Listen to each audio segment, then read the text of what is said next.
don't memorize this, just get the big picture. So this motion coupling, because of the facet joint orientation, it's different. I have to read it out because I can't memorize it for some reason. Rotation and side bend occur to the same side in the upper thoracic. So if we look here and we rotate this way, or we side bend this way, okay, this will occur to the same side. And what you're going to look at is the spinous process. So rotation, if we rotate to the left, I'm looking at it from the other direction. We rotate to the left, or we side bend to the left, this occurs in the same, to the same side. Okay, now, in the lower segments, if we rotate this way, again, it really doesn't even happen that well. Rotate that way, side bend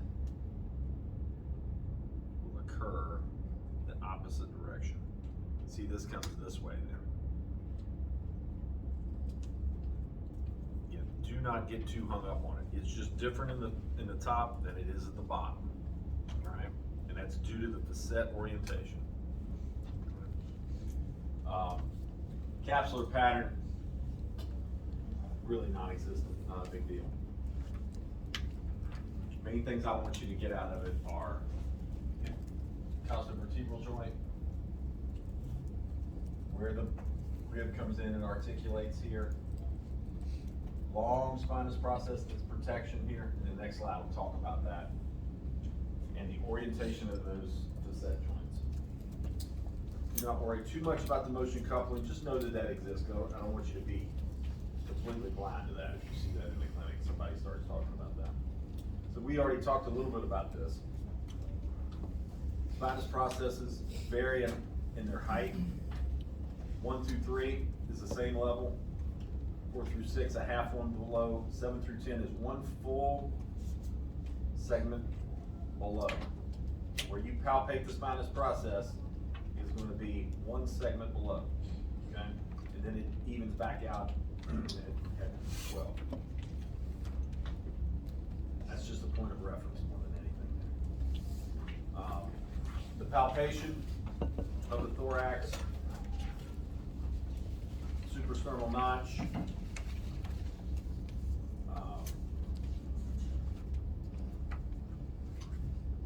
just drew a blank, manubrium, sternal body, xiphoid process,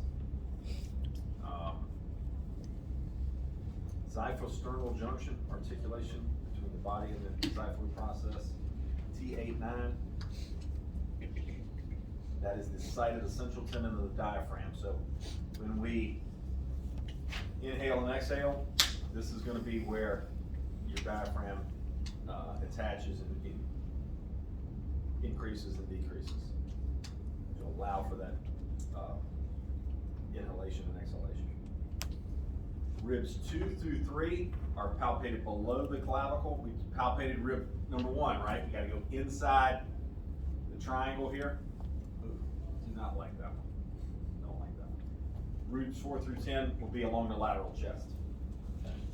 2 and 3 are right here. And again, you got your floating ribs, 11 and 12.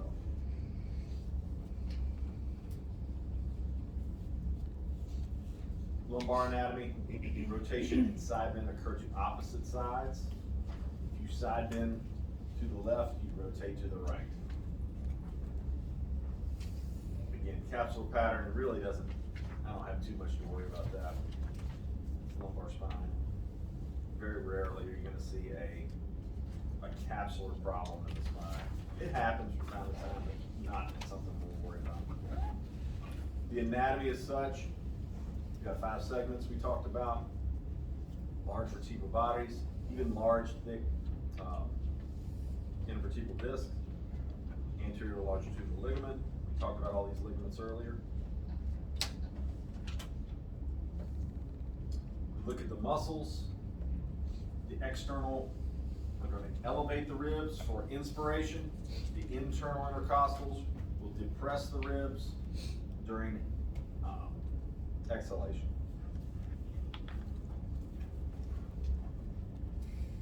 The oblique muscles, we said put hands in the pockets, the orientation of the external oblique.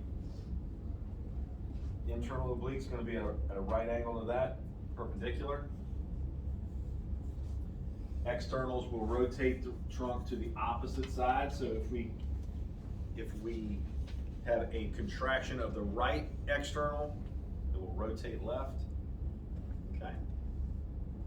Conversely, contraction of this one will take shoulder to opposite hip, opposite rotation, and then contraction of the internals is same side. So it's going to pull this way. Okay. Transversus abdominis, again, compresses the abdomen. This is one that runs longitudinally.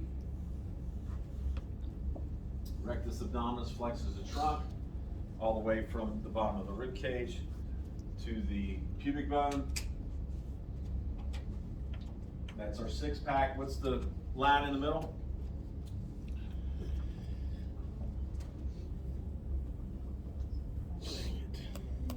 Linea alba. Linea alba. Yeah.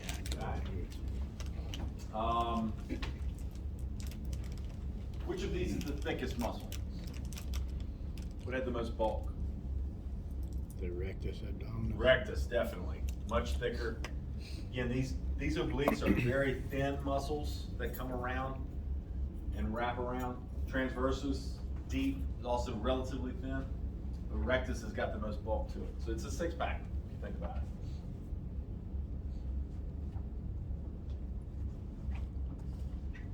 Here is a discussion. You can forget about the scalenes for now. We'll come back to head and neck with that. But these are the muscles of the thoracic region and the abdominal region.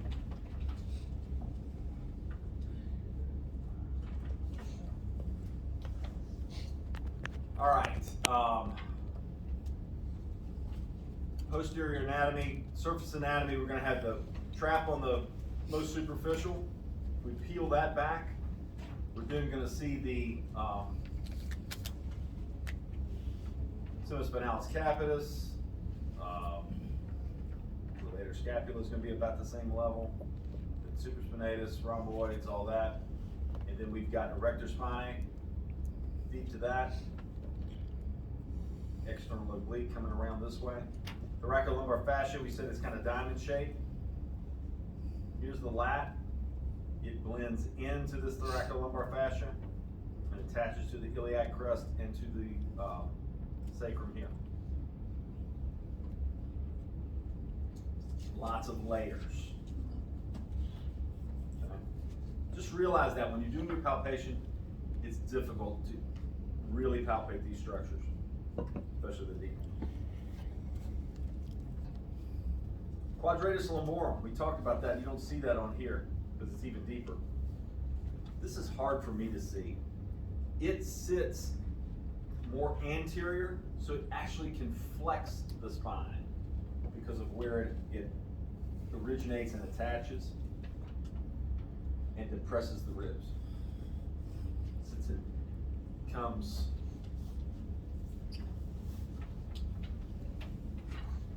from this crest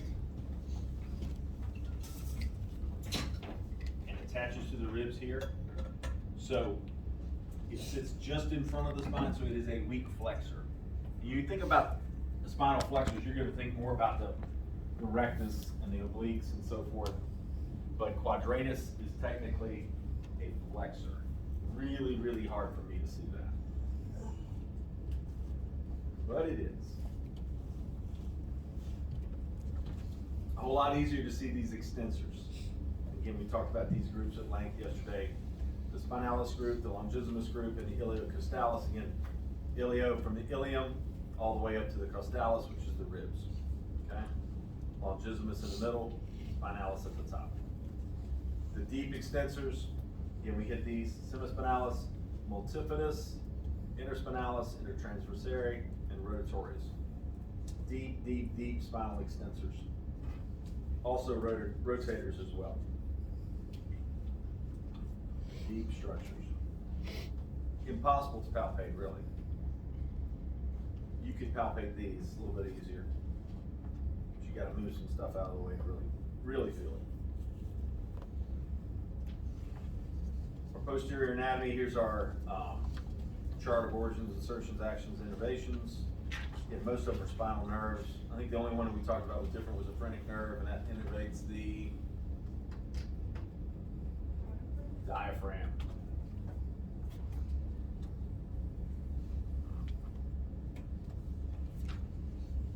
Okay.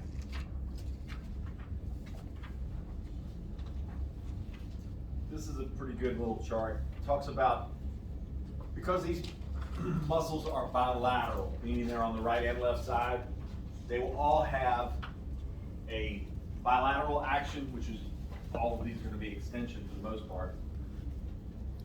But if they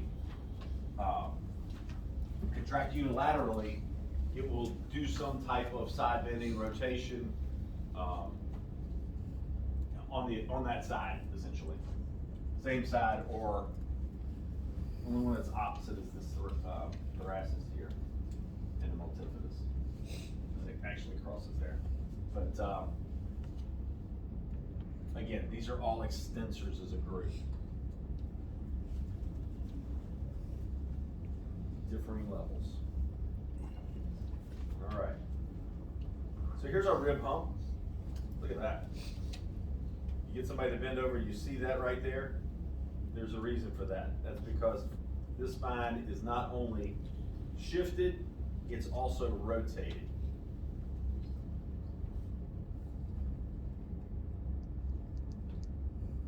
So with like some patients, do you have to do like breathing exercises with them? Like would that be like something? And what I do in outpatient, no, not so much.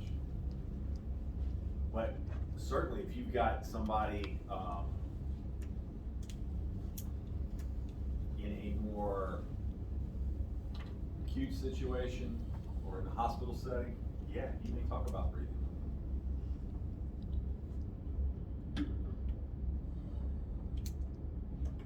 Yep, this is a classic rib hump here. Do you see why we have that? I want to make sure you guys understand that. That again, if we've got the spine here, and we've got some type of rotation in here, that this rib is going to hump out this way because it's going to come out more of an angle here. Okay. So if you see the rib hump on this side, more likely the scoliosis goes to the opposite side. You will see all kinds of crazy scoliosis. Now, you know, people say, what do you do about scoliosis? Because it's tough. It is tough. Who's telling me about their mother? Yes. Can you share with the class what your mother went through? Yeah, so she has really bad scoliosis, and so she had to wear like a back brace in high school, and it like went from like her neck all the way down her back, and she had to wear it for 23 hours a day. Yep, I'm gonna try to find a picture of that. That's called a Milwaukee brace. Also, I feel like if she had surgery, like, I don't think surgery was like where it was back then for scoliosis, and so like, I remember she was gonna have to be like bedridden for like ever if she had surgery back then, but now like if you get surgery now, it's like way faster. Well, I'm gonna give you a little story about that too. Is this something similar? Yeah. Yeah. So I mean, there's all kinds of contraptions like this, but these are worn 23 hours a day. Only when you're bathing are you not wearing it. So, yeah, and they work. They work. But can you imagine telling a teenager that you got to wear this all the time? It's not going to go very well. They've got some more modern braces, things that look like this, a little bit better. Something like that. They can kind of fit under clothing a little bit too. But again, really, really poor compliance with the folks that need this. But it does work. So I had a therapist that used to work for me. So the way they, let's see if I can find something.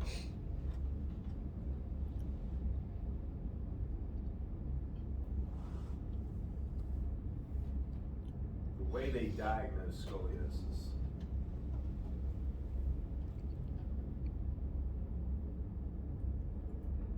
Am I gonna show it? Yeah, okay.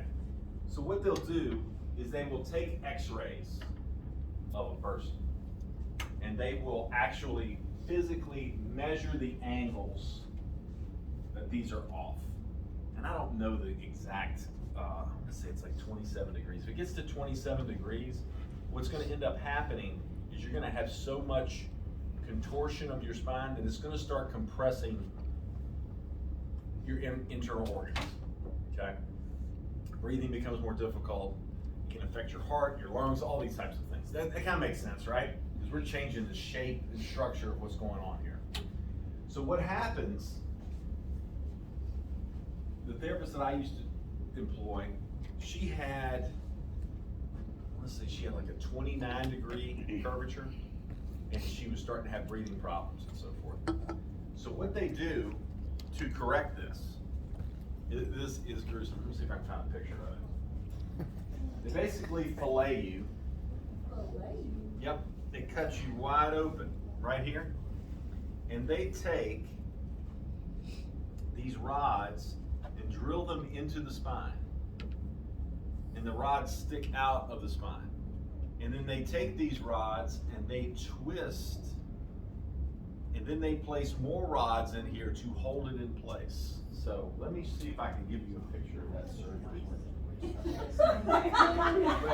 is bad. I'll just deal with you. I'm all right. They're called Harrington rods. Let's see.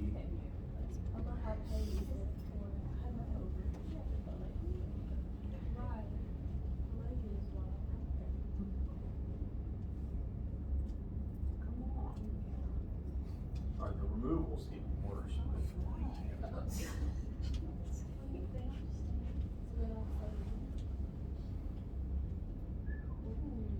So yeah, here's the fillet. Here's the stuff they drill in here. You can imagine how long this takes. That's a very like TV surgery. Oh yeah. Cause they You want a really good neurosurgeon doing yeah, this. one more movement, it's like, oh. So then again, they've got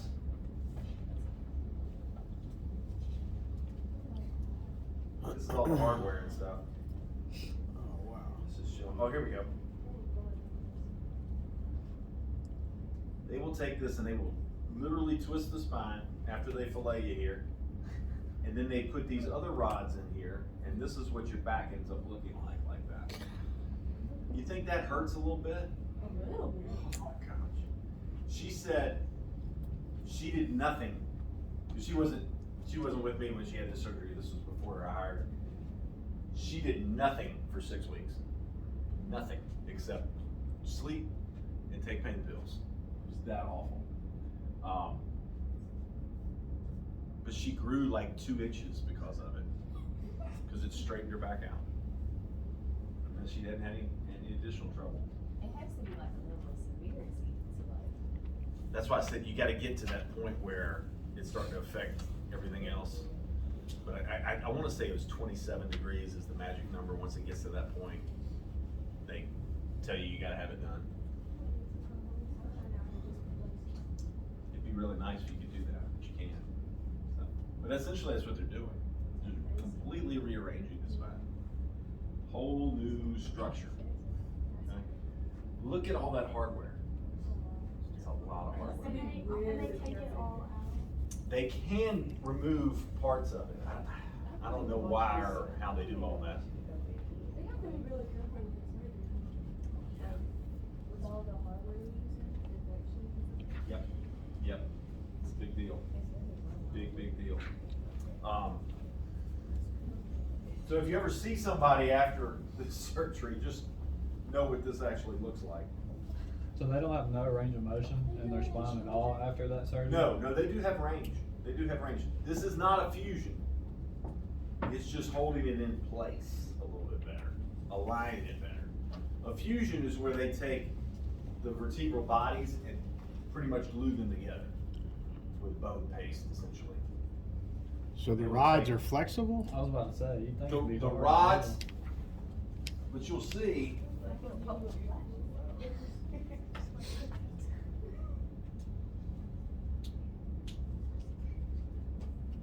They segmented they or have something? the ability to flex. It makes it look like this is conjoined here, but it's not. It's not linked like that. I think that's more, but so a fusion, what they will do, if someone's just got a completely blown out disc, it's not gonna work well. They take the disc out and they usually take it from the iliac crest. They will shave off bone here and make a bone paste, and they will put that in there for the disc. And then basically it just fuses. Just think of it as cement. It just puts one segment to the other. Now, think about this, people, when you have a fusion. We know that one segment has to move on another segment, to move on another segment. It's very segmental movement. If you have a fusion, and people have 2 and 3 and 4 level fusions, if this, let's say, because it normally happens down here, if this part doesn't move,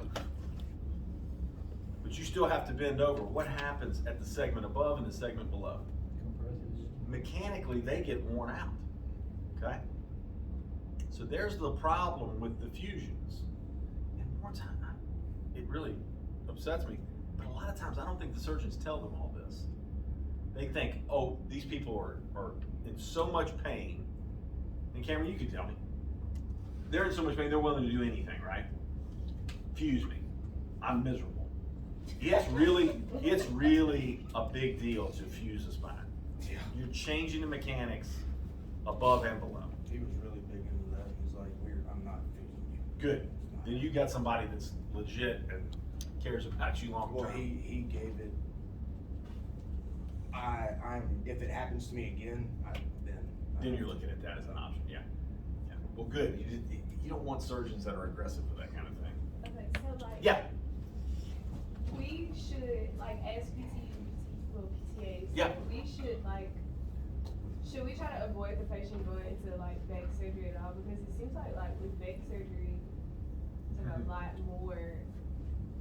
I'll tell you what. I used, when I was a student, I had a lady that came in with a torn rotator cuff.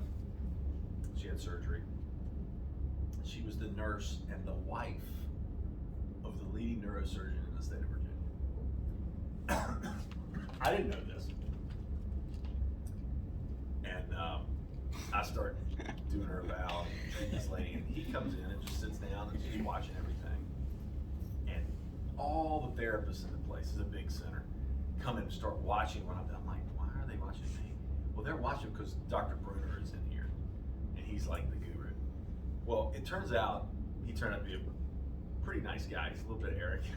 He's a lot arrogant, but he's, like he said, he got to be a good friend of mine. And he's like, I'm really good at what I do.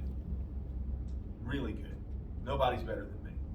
And a third of my people get better, and a third of my people stay the same, and a third of them get worse after I do surgery. So he used to tell me, after that he started sending patients to me, he would say, if I send them to you, you are the last resort. You can do whatever you want with them, because if they fail what you're doing, they're coming to me and I'm cutting off. Mhm. So if you have a relationship with the physician, or even the therapist has a relationship with the physician, you can know how much you can do and you can't do. Did that answer your question? That makes sense. Yeah. But it stuck with me for years. A third get better, a third stay the same, and a third get worse. And he goes, so that means 2/3 of them don't get better with surgery. Mm. So avoid it as much as you can. And that's why you're glad you got somebody like you're working with that's not just quick to jump in to do these things. Yeah. If you really want to freak out, look up Ronnie Coleman's back. Oh my God. Oh yeah. It's not, I can't look at it. Crazy stuff. Yep. So children with scoliosis, like Children are more deformable, right? That's why we can put them in braces And if they are compliant with it, and we watch certain things that, and again, I'm not a pediatric back person at all, but I know that they can get better. But once adults get to this point, They It's told me only my going daughter down. had mild scoliosis, and we had to go get an X-ray and everything. Yeah. But she told me it wasn't anything to worry about. She mild doesn't. scoliosis, we all to a certain extent have mild scoliosis. Nobody's back is perfect. Everybody's got some kind of lean a little bit. Yeah. Will they do this test on children? I mean, this surgery? No, they would not do this on children. They would brace children. This is when it happens and it's going on as adults and it's not getting better, doesn't have a chance to get better. Children, we can put braces and it can make it I better. just saw the thing, Yeah. so I was like, oh, they don't do that. No, I don't think I'm trying to think the youngest person I've ever seen with scoliosis surgery. That's a great question. Even remember seeing anybody young. But yeah, you wanna talk about a brutal surgery, that is about as bad as it gets there. And that's like 14 hours of surgery type of thing. It takes that long. Do they leave them in, or do they take them out after They can remove, they can leave them in, or I think they can take them out as needed. Because sometimes people, your metal just doesn't Yeah. stay very well sometimes. So does this start to develop as you're a child? Is when you start to see? Normally, that's the way it presents. Now, that's why we do screenings, and that's what, again, PTAs, I think, are gonna become even more important to do screenings of young folks. A lot of times we'll go and do, health fairs and things like that, and you do scoliosis screening. Hopefully, we're doing these at a young age, so if we need to, we can brace somebody or do some conservative measures, we can avoid all that kind of stuff.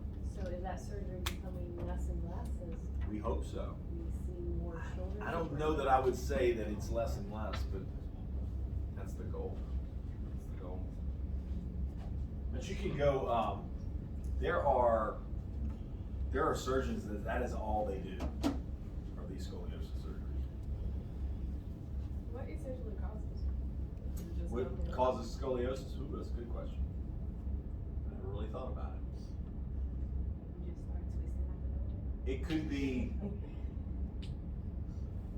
my guess from a pediatric standpoint is that you've got some type of imbalance. You know, we talk about osteoporosis and osteopenia and things like that. You've got some kind of bony growth disturbance. My guess is that what occurs somewhere along the way. So some imbalance that causes this twisting. That's my guess. I think it's genetic too. Yeah, there's definitely a genetic component as well, right? Gosh, we got off on a tangent. Sorry about that, Dave. Pretty interesting stuff, though. So that's our rib hump. All right, so again, looking at the lumbar spine, do we see some lordosis? Hopefully some. If you see a reduced curve, more times than not, this is gonna be somebody, if it's not like myself, but have you ever seen somebody with back pain that walks like this? They're just really stiff, rigid, do not want to move their spine at all, okay? That's because their muscles, they're in acute pain, they have muscle spasm, hamstring tightness probably comes along with it as well. But those are people that don't wanna move. What do we do about that? Well, we'll talk more about that, using modalities, using our hands, putting them in better positions, stretching, gentle stretching, all that kind of thing. If you see an increased curve, we talked about this, you're gonna see hip flexor tightness and abdominal muscle weakness. Why is that the case? Because you're not using. You're not hunched over, you're like this. Yep. Why are your abdominal muscles weak? Because you're not using. Not flexing at all. We're getting close, we're getting close. I mean, because it's taut, Huh? the muscle's taut. It's stretched out, it's not It's contracting. too stretched out. That's exactly right. We got a length tissue relationship problem, okay? That muscle's not in an optimum length, right? We have passive insufficiency, Okay, they don't work well because they're too stretched out. Standing posture. Have you ever seen anybody, now this is not structural scoliosis, with a lateral shift. Have you ever seen anybody, this is really freaky. Somebody who has one-sided low back pain because of mechanics, we talked about the disc and all that kind of thing. They will unweight themselves and they will shift just like this, and walk like that. Now, once this gets fixed, what's that now? It's a little old man that comes in Kroger and he walks like that. And I always say, why does he lean to the side? It's probably because he's got pain on the opposite He side. like limps and. If he leans to one side, it's usually to unweight the one side. Just whenever he's walking or whenever he's just standing in general? Usually when they stand in general. He's standing and walks like that. Like Yep. He's standing and walks. That's got to do with, I know. More central stuff. I just But- because my dad's a but when you've got, if you see somebody that's walking and they're kind of like this, it's probably not a structural scoliosis. It's probably more of a functional scoliosis where they're trying to take weight off of that side. Y'all are looking at me like, this spine stuff sucks. Take care of your back is what I'm saying. You only have one of them, right? All right, tests and measures. This gets interesting to say the least. Do you want to hear the real truth, or do you want to hear what we talk about this first? Real truth first? Okay. Let me show you how I measure spine range of motion. Volunteer. You've been voluntold. All right. Come over here so you can see. Everybody can see? All right. So Sam, I'm going to have you bend forward like you're going to touch your toes. I want you to hold your hands on your lap and just slide down this way. Go as far as you feel like you can. All right. He can touch his toes. That to me is 100%. Okay? Let's say he's got some pain. He can only go to his knees. I'd call that 50%. Okay? If he can go halfway in between, that's going to be 75%. Okay? This is do as I say, not as I do. Okay? But you're going to see this. I want you guys to be real. Extension. How far can you backward bend for me? 100%. If I've got somebody who can do half of that, it's 50%. How about this? Now let's turn you, hands down by your side. I want you to tip to your right side, slide your hand down that right side as far as you can go. He's plenty limber, 100%. Other side, 100%, awesome.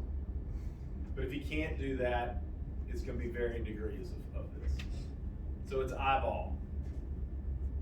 Rotation is something I will measure occasionally because I work with golfers and baseball players that have to rotate, so that's something we'll look at a little bit more systematically. But isn't that bad? That's terrible. I hate that you even take this, I'm sorry. I deny it all. But that's what you're going to see in real life a lot of times, are people eyeballing it and putting percentages in, okay? Let me show you this little handy device that you're going to see somewhere along the way. This is how I document range of motion of the spine. This is flexion.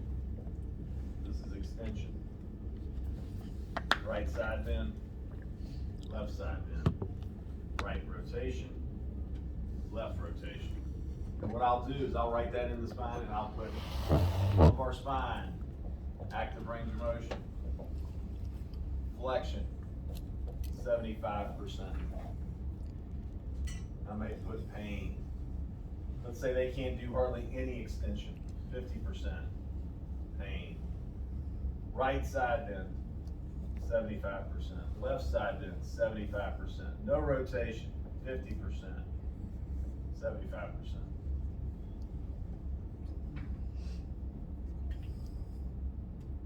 That makes sense to me. I want that to make sense to you. You can also do that for cervical spine. So we can do all the same motions with the cervical spine,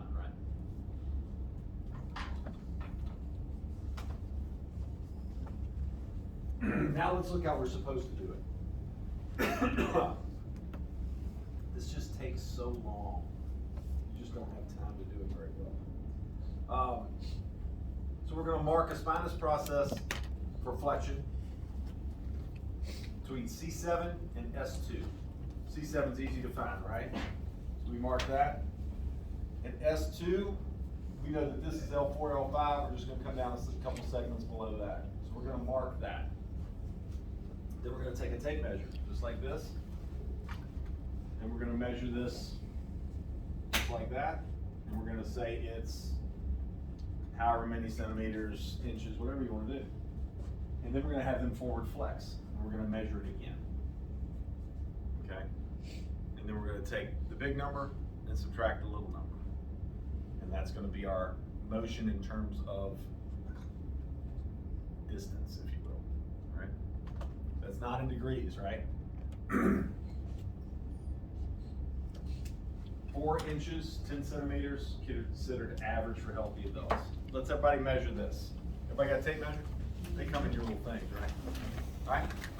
Get with your group and let's measure C7, S2.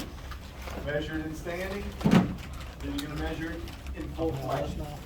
Yeah, let me come hang out with y'all. Hey, my mom and dad.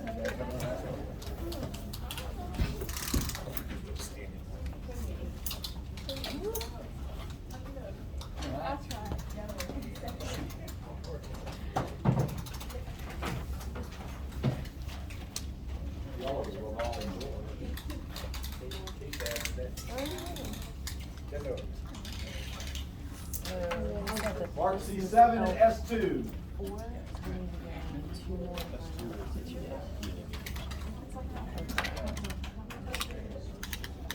Okay, so lean your hips like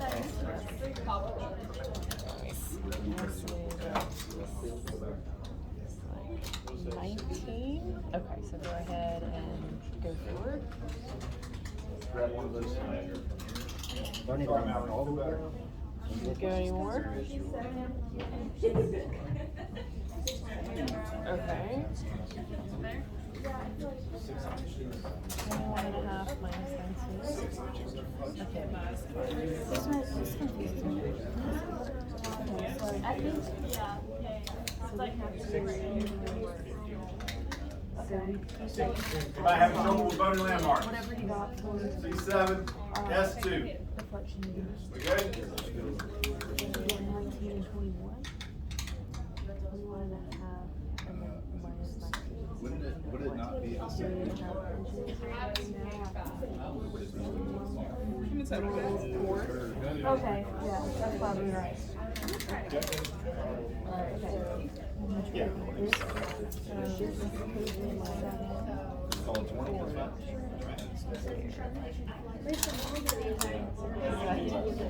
if that's 19.4, that's slightly below.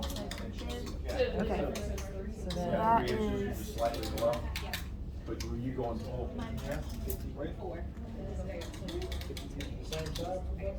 were you on centimeters or inches saddle meters? What does it say is normal here? Centimeters? Anybody struggling? Okay, I'll do it on inches saddle. Go as far as you can. Palms out on the floor. Go as far as you can. I used to go on Friday. I think I'll explain. It's harder. No, you did Yes,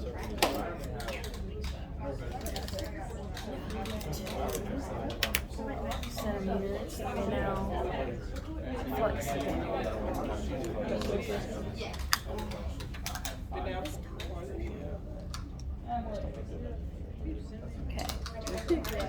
And that was 60, so I got, You were a lot smaller. yeah, centimeters. Yeah. What'd you get? I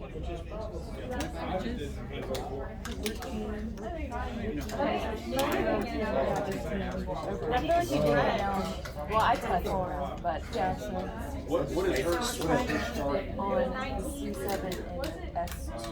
Yeah, and I might have been a little off, and I tried. Yeah, I tried to follow it, but I might have accidentally. Let me try it. That's why. The norms.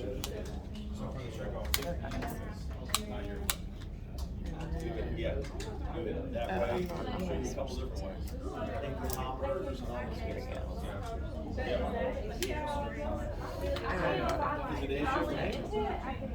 Alright, so go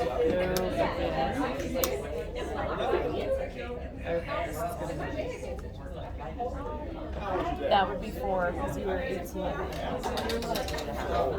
So that would be okay. I just put my favorites on. It's like my back isn't even any further. I don't do anything active anymore. But I used to be able to put my hands all the way down and still keep them behind me. I used to walk behind me and really perfect. Like I'd go down and so my spine would be like my back would be extremely good. Slide by, excuse me.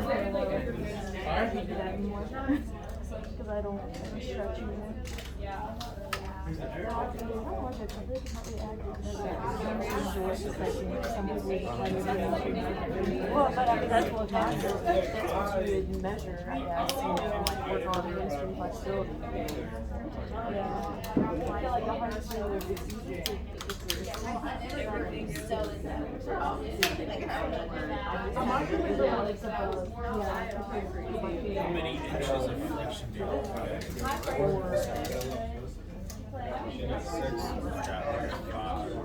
I can This is L4. Okay, yeah, that's right. L4. 5, because then more down. He was saying it's all about height too. Yeah. Jasmine, we might have a competitor for you here. Sam can put palms on the floor. Who's the most flexible? Cameron. Not most flexible.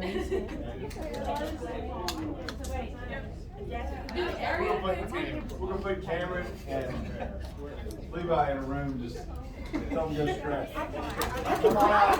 Put my hands in there. I will. I can't.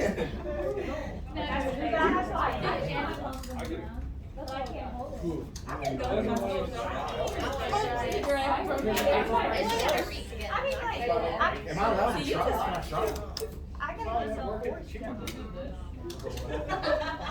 Yeah. That's pretty damn good. That's pretty damn good. Don't bounce. Don't bounce. Look, I got this one. We don't need injury. I got fingers.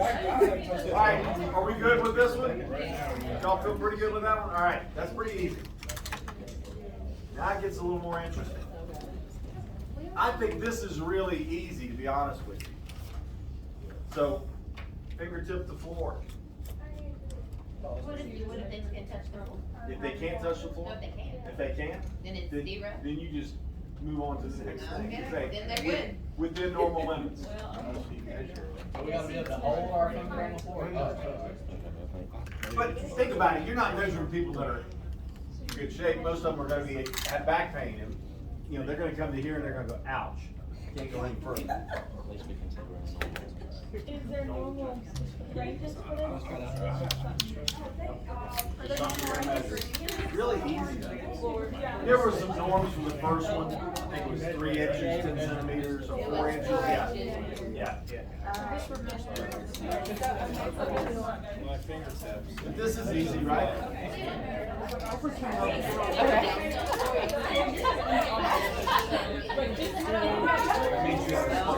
I don't know which one. That's a bad thing. Wait, if they're like on the floor,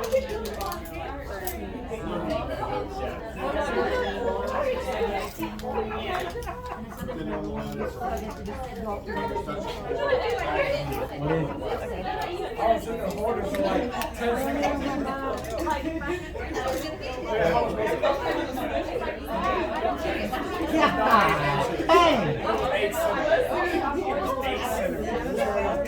Eight inches is this long. All right. This is easy, right? It's not 8 inches. This one gets in.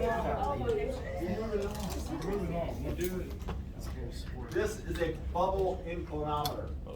Okay? It's gonna it's a level, basically is what it is. It's gonna measure in degrees how much motion you have. Okay? So, who's my volunteer?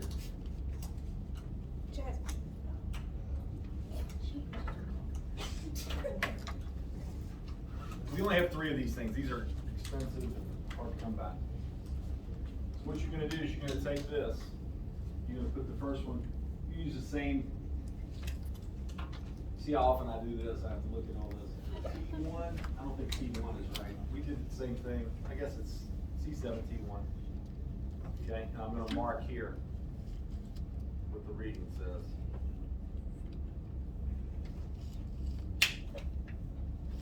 And then I've got the next one at S2. Okay.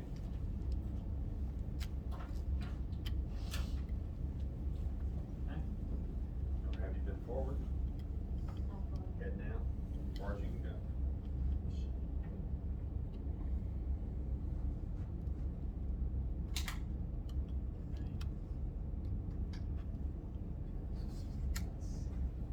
The difference between these two is the amount of flexion. Okay, so we had roughly 60 degrees there. I don't measure it, but I don't measure anything.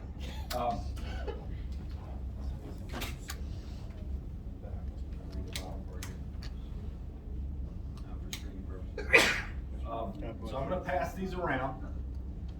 You guys get a feel for these, okay? Checkoffs, I'm gonna make you do one of these too. Because I don't know how often you're gonna see these. You're gonna see them occasionally. It's easier for cervical spine than it is for this. But play around with it. So you don't have to have them both really at the same time. You just kind of make. What I'm saying is,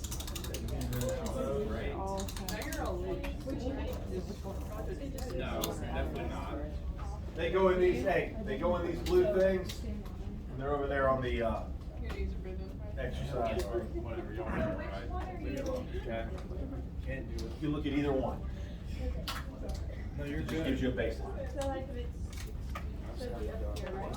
I haven't done something like I haven't stretched it in years. I play baseball. The only thing I stretch. Yeah, What's, it's fine. what's the screen? It's totally fine. Just, you can use that number if you want. It's just gonna give you a baseline, and then you're gonna move it, and you're gonna take the difference. So it doesn't matter if it's 30 every morning or 30? Every morning, I see it's what's the point of all the numbers? Like, why would It really doesn't. It's just giving you a number. Probably right there. Probably the reference point. Probably some of my health problems if I stretch every day. It's crazy that you use the other side. It's crazy that you socks is the best stuff.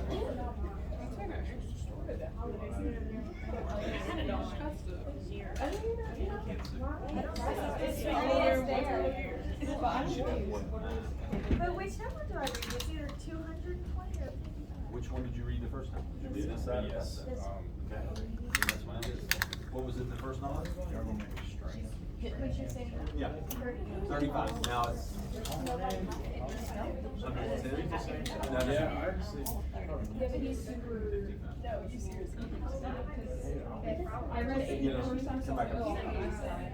I just don't understand. You should have more motion than that. You know what I'm saying? 'Cause it was 10 over here. But he said. They're a little more flexible now. I think. I think when you do it, though, I get it. it's not athletic. You know, move that. It is. 175. Dude,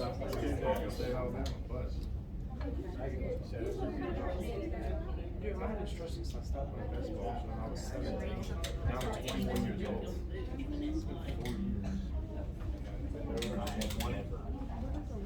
Something that's about 60, 65 degrees, something like that. 130. Don't worry about that. Just be familiar. Okay. On a phone show, so I was Just look at it. Get a feel for it.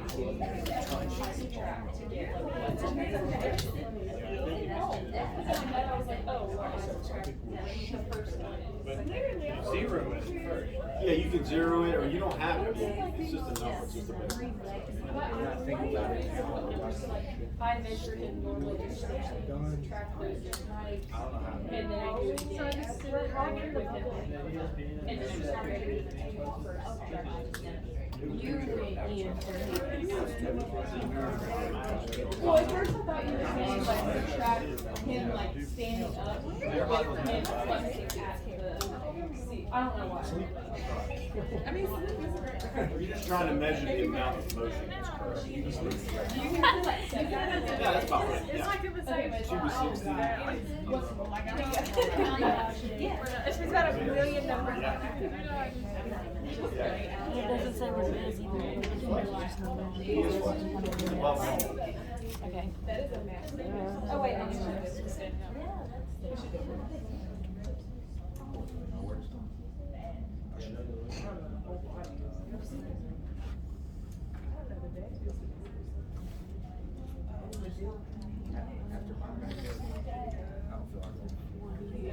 And then where you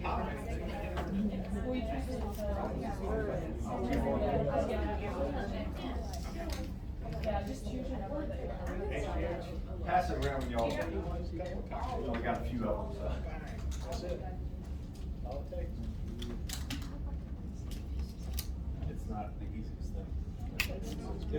It works very well for some people. Or you want me to take this off? Oh, no. It's okay.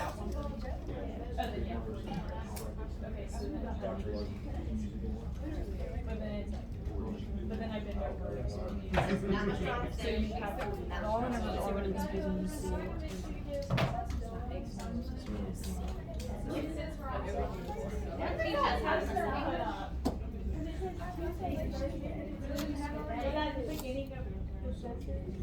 You want to come out here? The massage people? Of course. See, at least. Can we get a retreat? Get all of it. Yeah.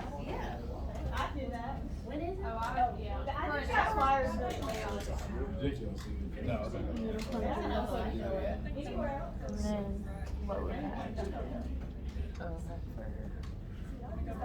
Everybody have a chance to make themselves crazy with the inclinometer? And I'll bet. Okay, first number. Okay. Let's move to extension. Oh, we already did that. You'll like this one?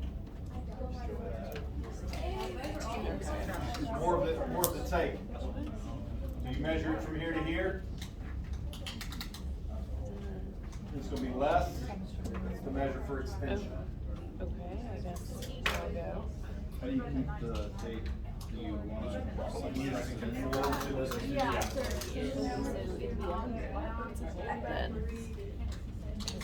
we started at 0, and then as we went, it went up to 100. So that's gonna be nice.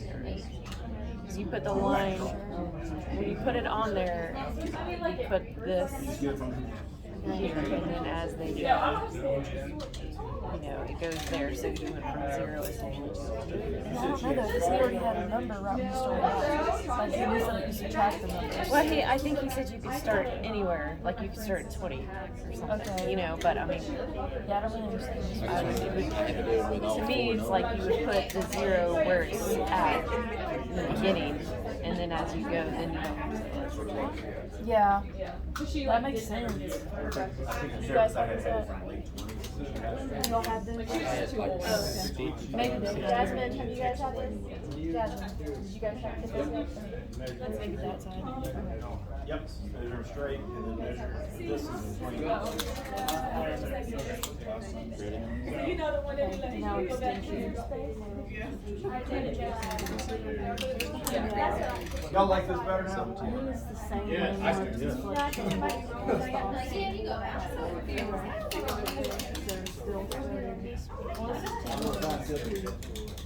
okay. Oh, what's 2-1 in line? What's in line right there so I know who 2-1 is? I don't know. He wanted regular. Oh. No, that'd be C1. Yeah. It says oh yeah, that's 2. It says for exception T1 and that's 2. Yeah, the right one that's below C7. Yeah, I don't know what's in line. Oh, What I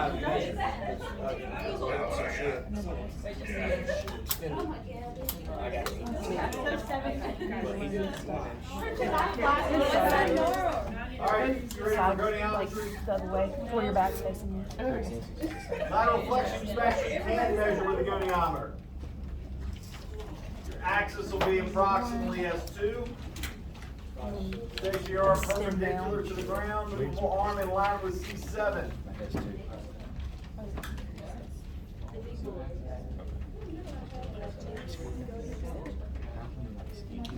Now, obviously,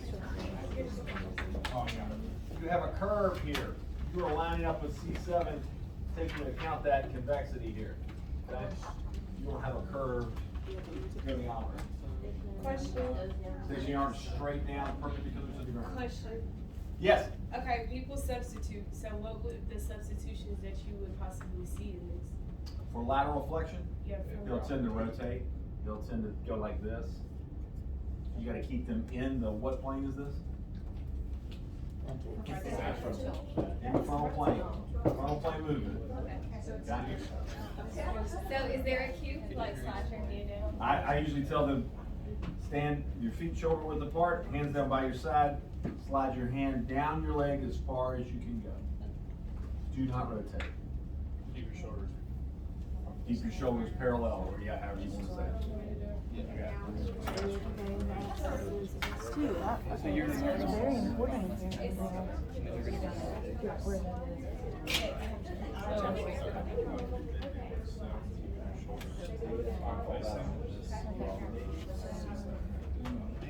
And then this is supposed to be L4. L4, yeah, so like 2 down, somewhere right here. Okay, and then whichever side.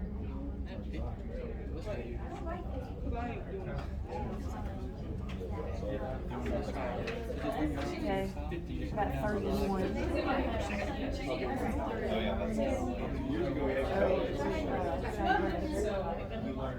Okay, let's do the other side, let's see.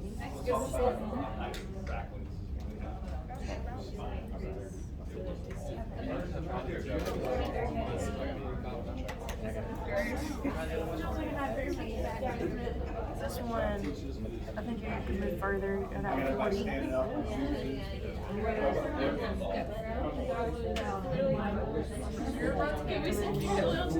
That side's pointing straight.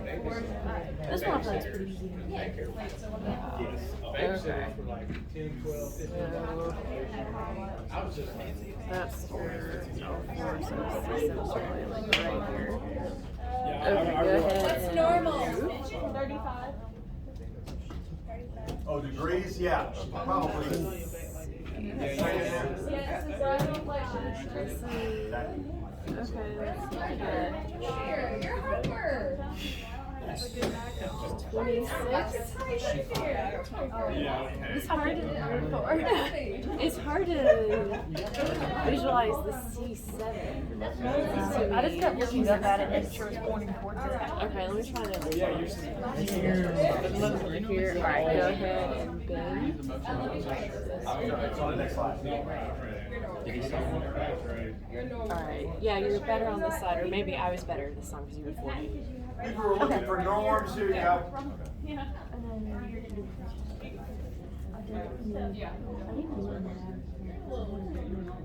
Sam, what were you in flexion? You were 70 degrees. You're right.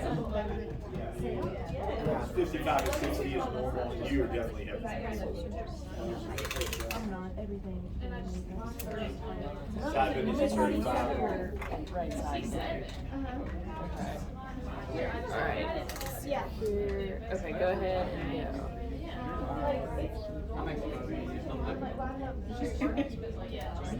go. Okra. You see, yeah, that was better than that time. 36. I thought it was like 27. I think it's me, not fine. Well, I do like what I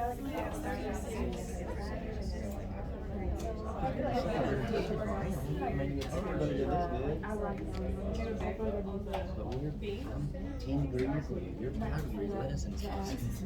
How are we over there in the corner? Great. You all right? Apparently, Ladies in the front.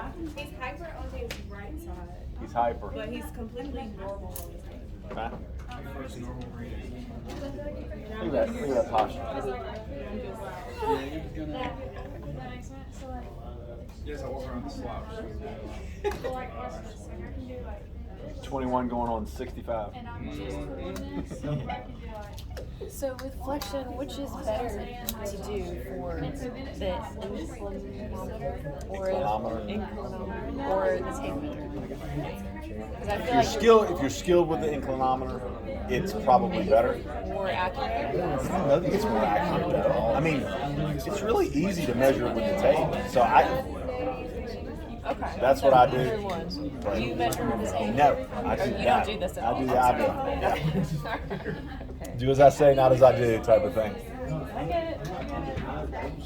I'm just trying to give you all what is a real picture, because there's not many people that can measure with it. And there's not many people that are going to even get the tape measure. I'm just going to say they're limited.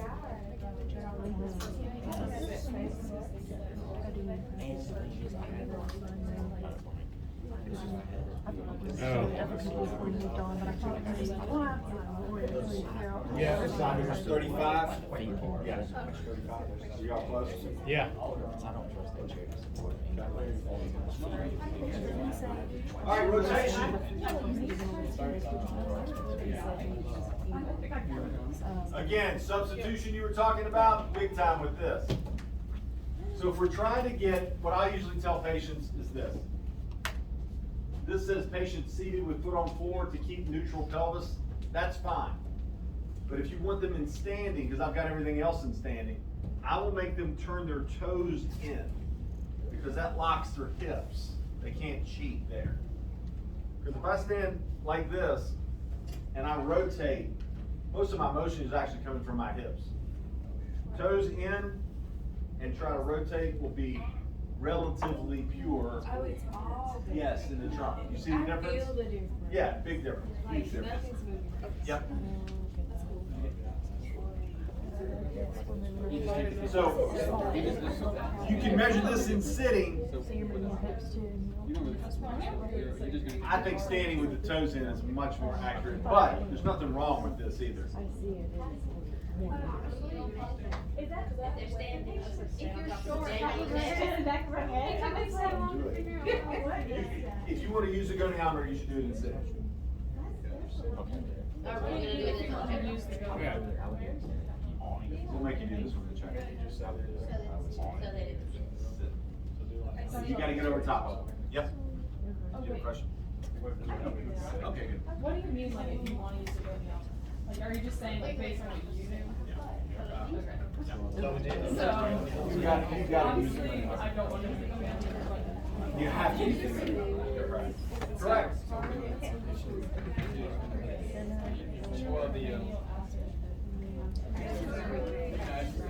Middle of the head. I don't think. And where is the section area?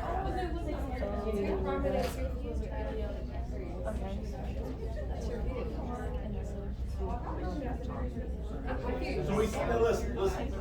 We said their hips are not moving, right? So we're gonna draw a line between their two hips. Iliac crest, right here. There's your stationary, and then your moving arm is gonna be through their shoulders.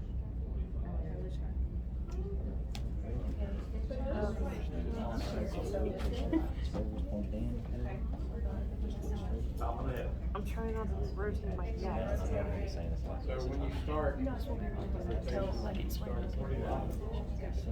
Oh, but I guess it doesn't matter. I got 50, 45. I'm probably messing it up. I got either 55 or 135. it's definitely not 130. Okay. I would say 50.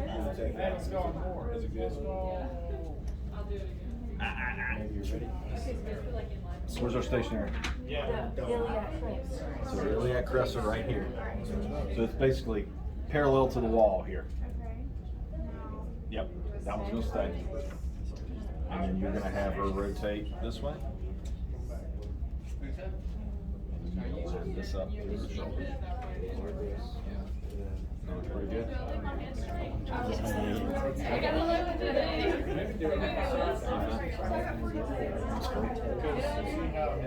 I might have somebody else in mind. I might have to hold it to the stationary. Steven, she needs to be in sitting. Take her hips out of the way. She's already cheating. You're cheating. His hip was coming forward. You get more rotation if you move. Now turn your toes all the way in. Yep. So if you're turning to the left, It's gonna be hard. I don't know. So in like One side I got 50. 70? Nah. yeah, it starts it goes No. that way and then it follows my shoulders. So basically, That one's gonna cheat. Yeah, let me, I'll come around. so if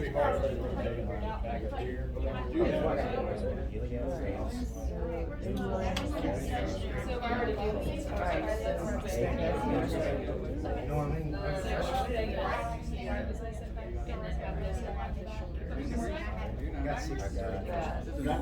Just try to, seems like a lot, but it might be all right.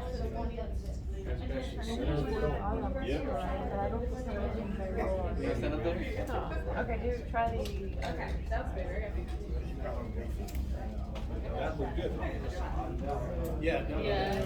Okay, I guess. Also, it's hard because like I like go on my toes and just Can you do it?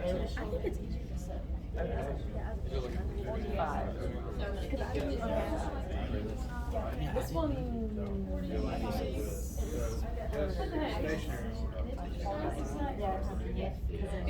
They're be on this side and then I went to that side. I don't know why. And I don't know. I think I might have accidentally tried to move the stationary one.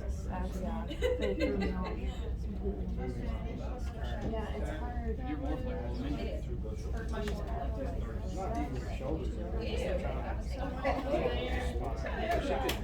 I mean, so once their hips are stabilized, they can't compensate the other way. Right? Yeah. If you're slouching, are you able to rotate as far? No. You gotta sit them up really tall. Take the hips out, but you want that thoracic rotation to occur even though there's not much there.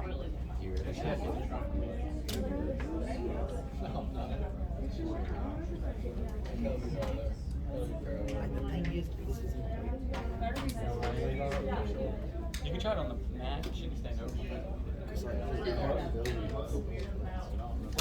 That's the issue. Also want that dominant. I'm in a yeah.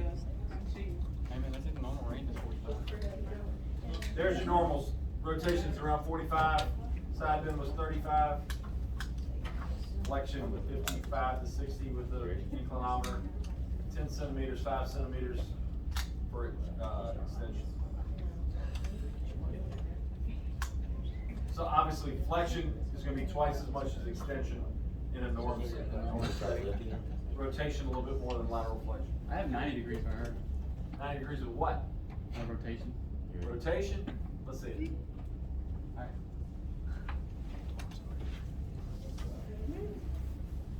Seated. Can I rotate to your right? It's a lot of rotation. She is definitely like 90 degrees. I don't think it's 90.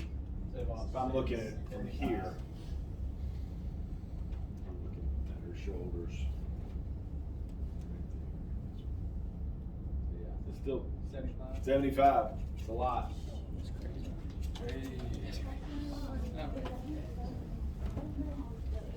Alex, you should have been a golfer. All this rotation. All right. Now you really want to be mad? Wait till you see this manual muscle test. What in the world? Look at her cracked over. She's like holding her down. Might as well be sitting. So trunk extension. Grade 5, your hands are here. Grade 4, hands are here. What? I've never done this. Never, ever will do it. You've got to know it. It's going to be a board question, I'm telling you. I don't know that it will, but certainly could be. That's crazy. It is crazy. That's what comes up with ease. Comes up with Do you know how to strong your abs have to be so I guess that would be. Yeah. Again, I've never done it. Will you like ask us? What's that? Will you like ask us in the check-offs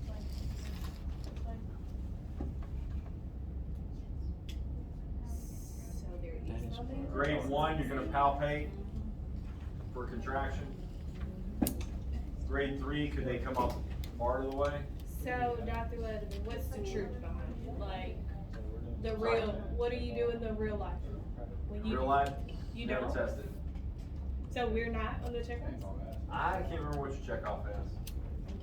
What are we talking about? Trunk. Manual muscle Manual test. muscle trunk. That's all of them. Again, you have to know it because it's the standard. It's just stupid.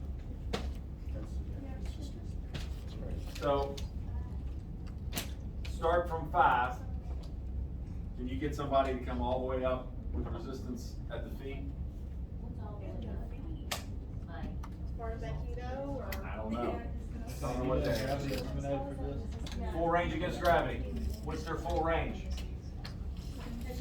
Let's see. What's full? Come on.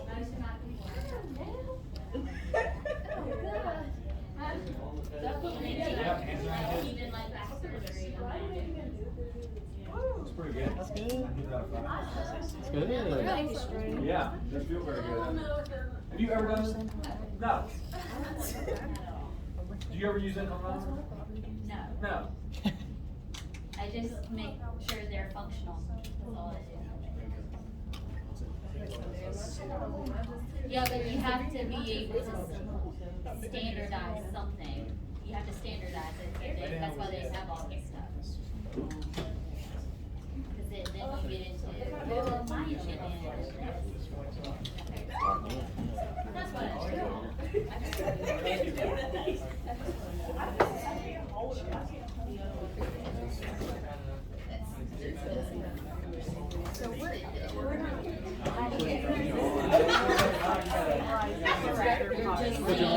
This one's different, you're not adding any resistance to them, you're just seeing if they can do it, depending on where your hand is, or where their hand is. Don't get mad at us. We didn't do this. Body weight resistance.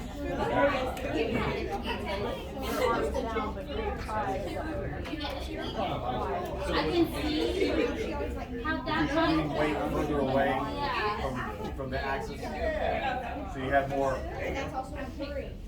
to lift. Your hands are down here.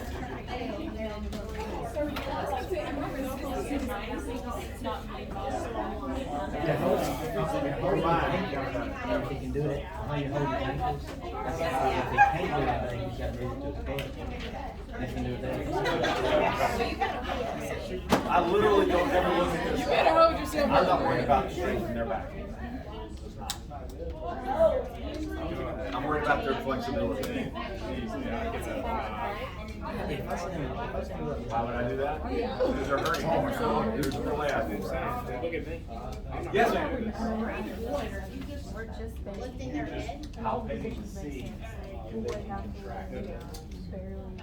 And hey, Camille just made a great point.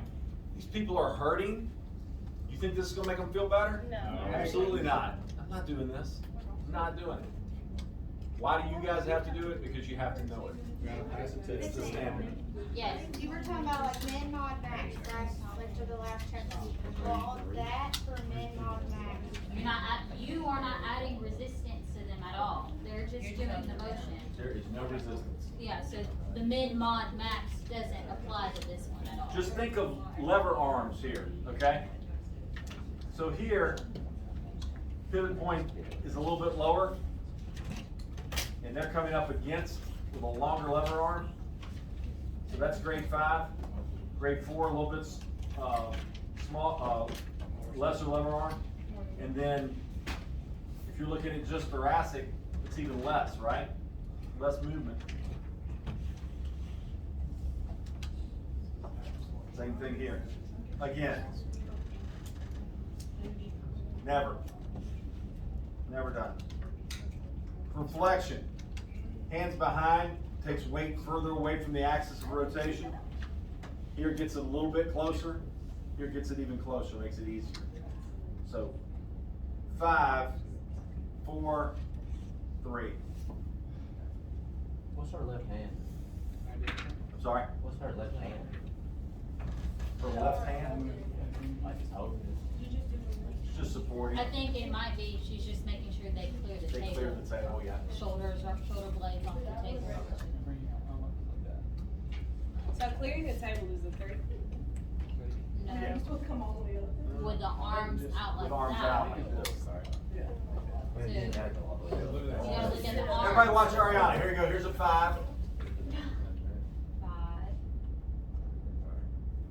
What's a 4 look like? There you go.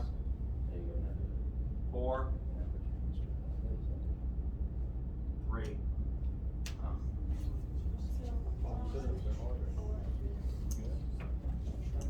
Rotation, So, like- same thing.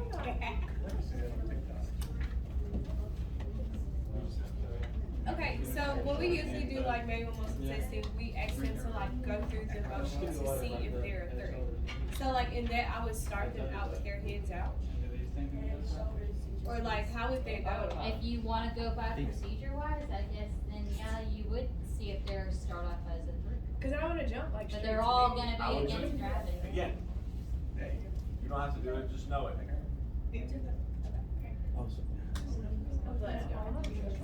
Are we doing this? And we're doing this for checkoffs?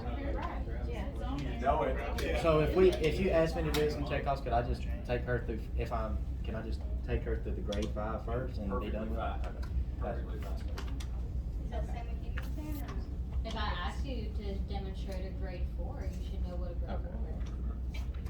4 is. So know it. You should be able to, You know it, to make you it can do easier it. and make it harder. Head, shoulders, knees. Head, shoulders, knees, and toes.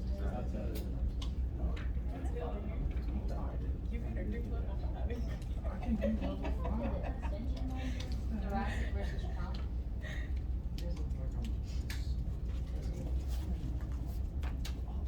Where's lumbar? Just thoracic?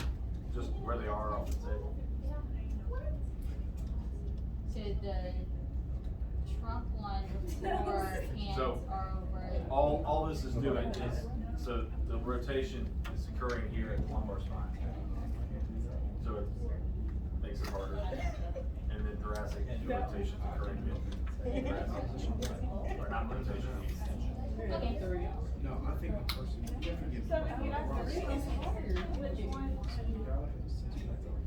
Eventually either one.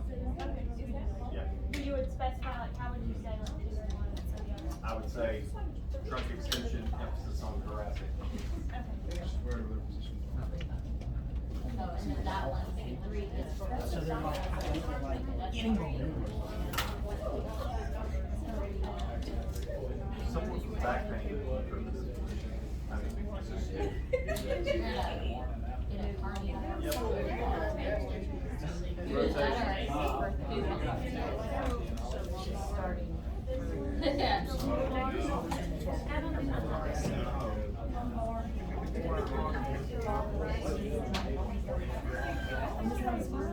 All right, here's some scoliosis here. We talked about compensatory curves. A right thoracic scoliosis, again, you can tell me what level it is. So that's probably, this is T7, that's probably a T4, T5. Right, T4, T5 scoliosis. You said the most lateral, right? The most lateral. Okay, so right here, the most lateral looks like it's probably in the, if this is L4, L5, L3, left L3 scoliosis. This one's pretty much right at the junction because there's the rib cage. Right, thoracolumbar scoliosis.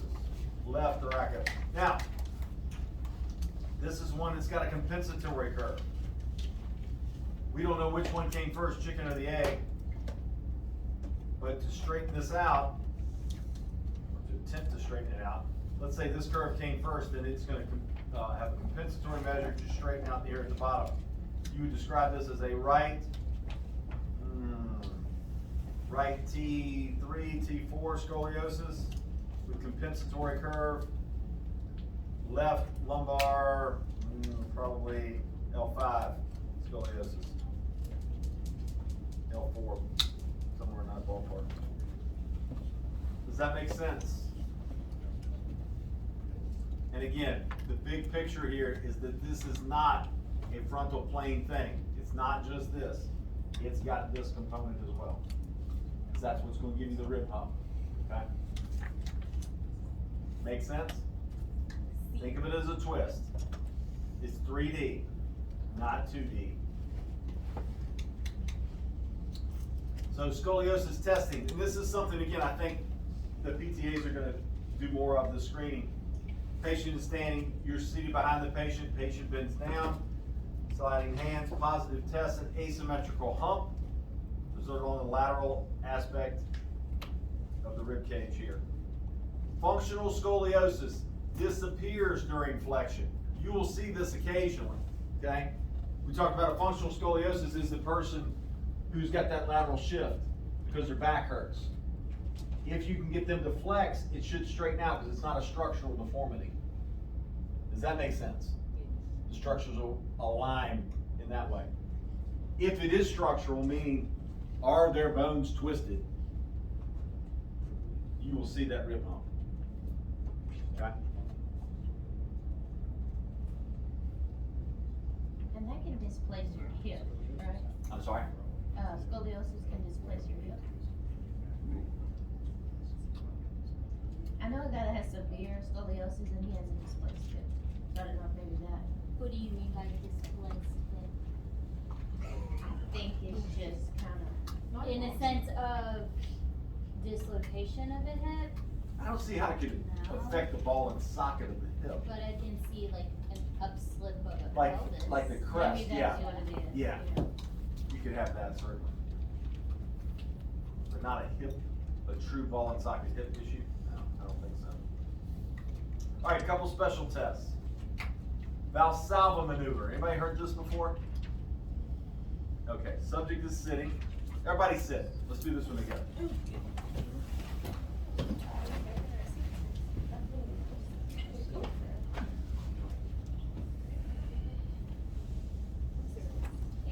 Is that on the ground or in the chair? You're fine. You're right there. You're good. As long as you're bent at the waist, essentially. Ask the patient to take a deep breath and hold it while bearing down as if having a bowel movement. Please don't anybody have a bowel movement. A positive finding. Increased pain due to increased intrathecal pressure is a positive finding. Okay? Due to a SOL, which is a space-occupying lesion. So a herniated disc, a bone spur that's pushing on something, something is pushing on that nerve. And as you increase pressure throughout your spine, it's going to push on that. That should create more radicular pain, meaning pain that shoots from proximal to distal. That is a positive finding.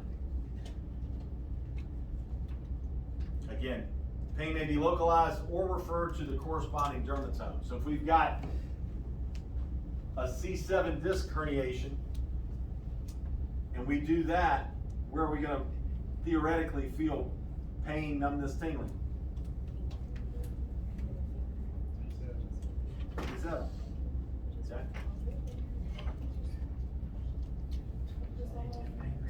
All right, so things you got to consider here. If you've got somebody with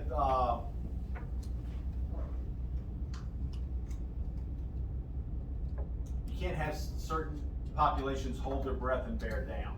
People with cardiac issues, venous return issues, all those things can set something into really bad. Vertigo, dizziness, nausea, even potentially a cardiac episode. I think that's excessive, but beware. Don't have folks do that. A spring test. Anybody good on Valsalva? Valsalva could be in the cervical all the way to the sacrum. That if you sit and bear down, your pressure's throughout your whole spine. Okay. There's another variation of Valsalva is to have them cough or sneeze. You can ask them in when you're taking history or you just getting subjective, and they say, "Yeah, I had a cough lately. I've had more pain."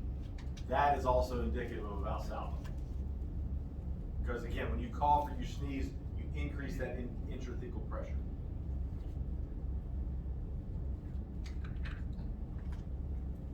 Spring test. Patient is prone. You're on the side of the table. You place the heel of your hand over the lumbosacral junction. You're just going to spring it just like CPR. Negative test is mobility that you feel a nice give. Positive, restriction to anterior, you're springing anterior, meaning going down into the table. If it just feels rigid, that's a positive finding for a spring test.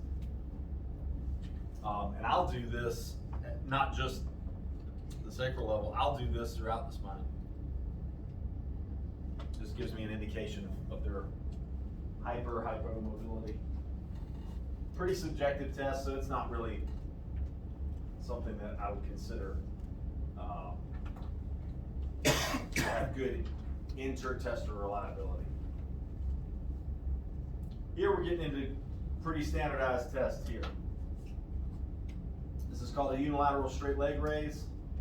So we're going to bring them up into, let me just get a, you got somebody volunteer? Sure. I do. Coming over here because you got a table. Play back, please. Thank you. So let's say Brittany has got pain that goes down her left leg, radicular type sciatic type pain. She may have a herniation at L4, L5. So I would go to her right leg first. Raise this table up. That's all right. I'm going to bring her up slowly. All right, so what am I doing when I do this? It's passive test, yeah. Well, what structure am I stretching? Hamstring, okay? Now, if she tells me, oh, I have pain or stretch right here, is that a positive finding? Because her symptoms are on that side. But when we do this, we increase pressure on both sides of the spine. Not as much on the left, but you get some. And if I passively dorsiflex, that's a lot of stretch, right? But that's still not a positive finding. You remember when he talked about the nerve flossing, when he was talking about this kind of stuff? Essentially what I'm doing. I'm taking it and I'm putting a tensile load on this right side. Okay? The other thing that we can do with this test is then I can have her bring her head up too. And you feel even more pressure, don't you? Made it feel better. Okay, no, no. So again, this is a unilateral straight leg raise. So, I used to have an argument with a physician, a friend of mine all the time. Let's say I bring this up and she says she has shooting pain. Now, I can also do this on the involved side as well. Okay? I would start on the uninvolved side, but I could do it over here too. Let's say she's negative on this side, but I come over here to the involved side and I lift it up this high, and she says, I've got shooting pain into the back of my thigh. Okay? Is that significant to me? Absolutely. It reproduces her symptoms. Okay? The sensitivity of this test is how high this is. Okay? If I bring her up higher, is it going to hurt more? Yep. So I'm going to start low, and if she tells me right there, what have I got? 20 degrees? I'm going to document it that way. Positive. Straight leg raise, left at 20 degrees. And it may increase with dorsiflexion, whatever. But describe it. Don't just put positive. Tell me how positive it is. Does that make sense? The physicians, all they consider positive is if it comes up within 45 degrees and it comes past the knee. That is a traditional finding for physicians for some reason. If it goes past that, it's more just hamstring. Okay? This is one to practice. Okay? And we don't probably have anybody in here who's going to be positive, I wouldn't think, even the tight guys. They may be tight for hamstrings, but I doubt they're going to have any symptoms. So this is something you kind of have to role play a little bit. Thank you. All right, everybody get in position and let's practice this. Your patient who's there has symptoms on the right. You're going to do it first on the left, because that's a more sensitive test. There are times when you'll pull it up on the left and they have pain on the right. That's when you know you got somebody really in trouble.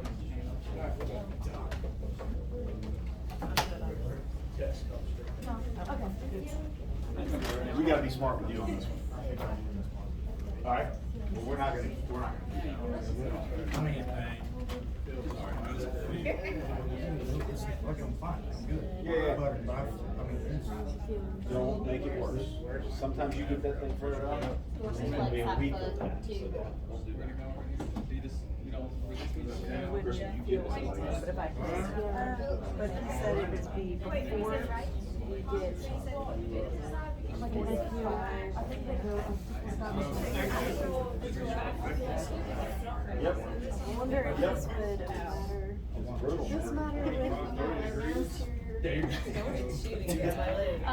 With a tilt, it's gonna matter as far as the hamstrings. If that's gonna probably get more significant with the stretch. But not necessarily think with nerve related if they have the or like a anterior tilt. If I told them it would tilt, would that protect more so they would not be as positive maybe? Depends on what you But when you bring the head up anyway, you're gonna have to flatten out that curve regardless of the flap. So you'll be able to see it there. To help stabilize They'll have some people do leg exercises they'll have pain depending on the angle when they're here, but if they go back into it. know what I usually do is tell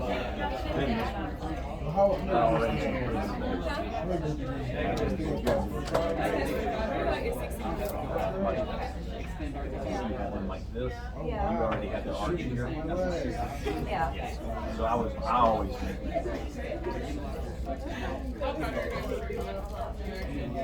She can only push me to like 7. Yeah. Girl.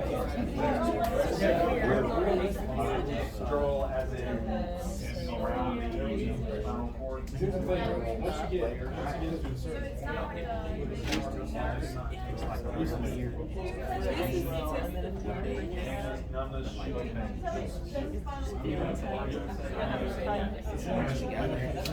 testing the spinal nerves, but see, there's. I guess we have to do this. They can have it anyway. Like, I guess we probably do.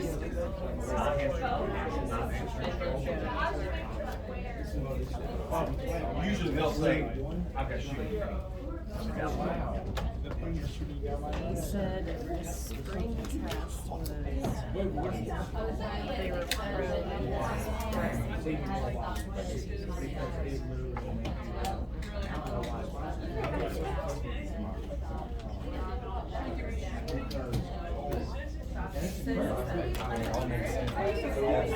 I'm a serious nurse. Shooting pain.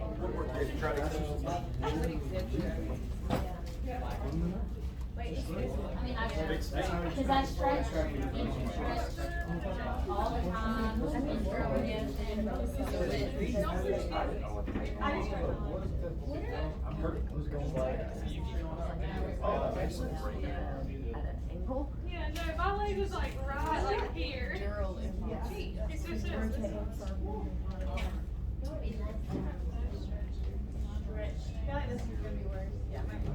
Good on this? We'll practice this more. We're just gonna get through this last slide so we can get done for the day.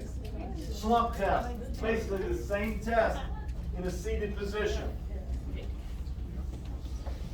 Flex the head, extend the knee, dorsiflex the foot. You can see how that puts the same tension, right?